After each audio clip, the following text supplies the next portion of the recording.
Queridos amigos, me da mucho gusto saludarles. Mi nombre es Danilo Obando.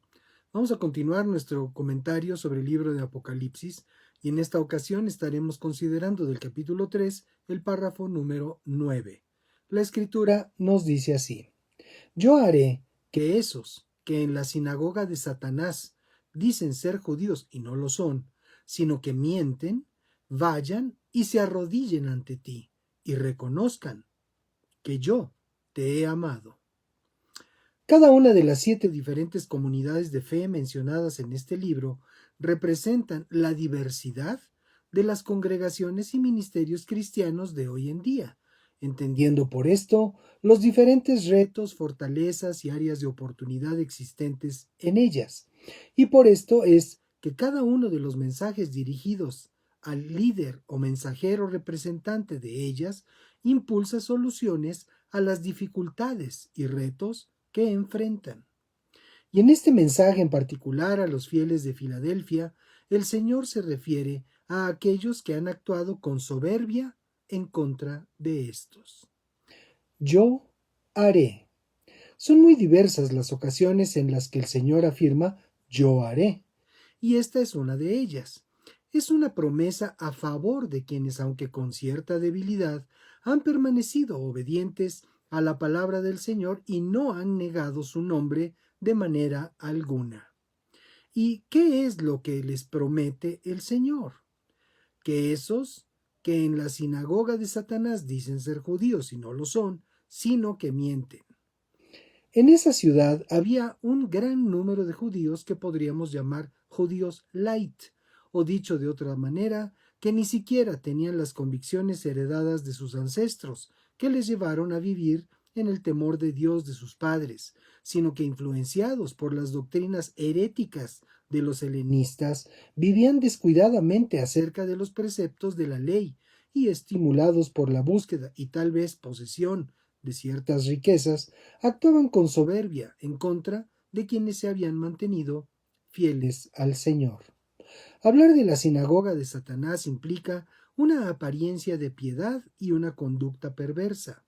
La sinagoga es, aún en la actualidad, un lugar dedicado al culto del Dios vivo, edificado para la reunión y la proclamación de los libros santos entre los de la fe judía y su correspondiente interpretación de las Escrituras.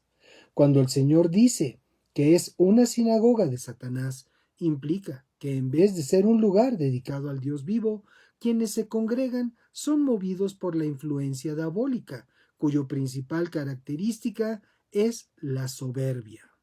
Satanás quiso ser igual que Dios, y por ello fue destituido de su lugar de privilegio y honor. Trayendo esta promesa del Señor a nuestra realidad como creyentes, podemos saber que también en nuestros días hay lugares supuestamente dedicados al servicio del Dios vivo, que pueden ser iglesias, grupos o congregaciones, en donde creyentes fieles que tienen pocas fuerzas, pero se han mantenido fieles al Señor, hayan sido oprimidos y menospreciados por otros que, sintiéndose poderosos por sus nexos con su liderazgo o por su conocimiento de la palabra, les hayan maltratado con una actitud soberbia.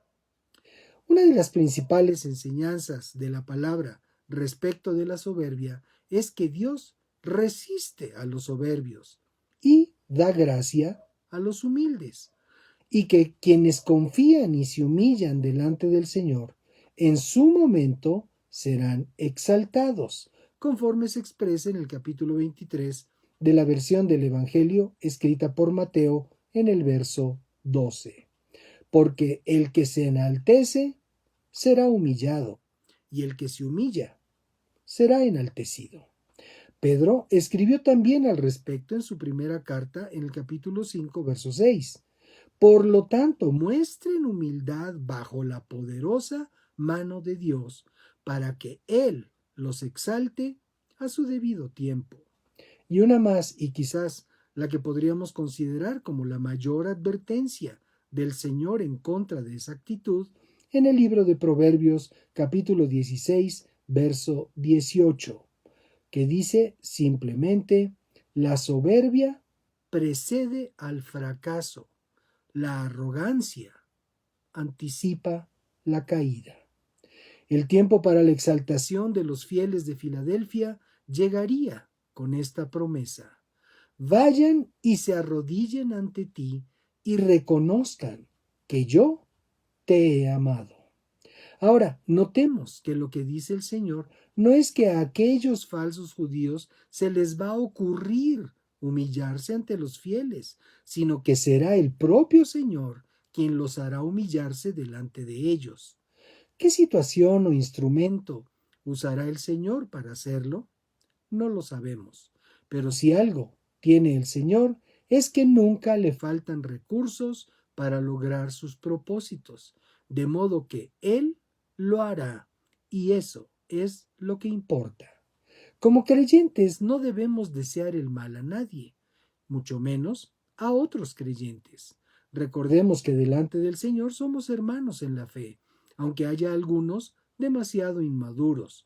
Así que nuestra oración debería ser en favor de aquellos y no en contra, porque la humillación que el Señor les proporcione no es para destruirlos, sino para darles la oportunidad del arrepentimiento. Entonces, ¿somos de aquellos a quienes el Señor va a exaltar o de aquellos a quienes tendrá que humillar? Hoy es un excelente momento para que lo determinemos y reconozcan que yo te he amado. Es muy frecuente en las escuelas, desde las primarias hasta las de niveles profesionales, que haya quienes quieran ser los o las favoritas del profesor. Y por lo general, eso disgusta y desanima a los demás. Pero las buenas noticias son que Dios no hace acepción de personas y sus oportunidades son para todos aquellos que deseen aprovecharlas. Si hemos sido menospreciados e ignorados en nuestra comunidad de fe, la promesa del Señor es fiel y habrá de cumplirse sobre nuestra vida. Y cuando el Señor nos exalte, todos reconocerán cuánto ha sido el aprecio del Señor por nosotros. Así que no estemos esperando que eso pase y disfrutemos desde ahora, teniendo la certeza de que así será. Bendiciones y paz. Nos vemos en la siguiente.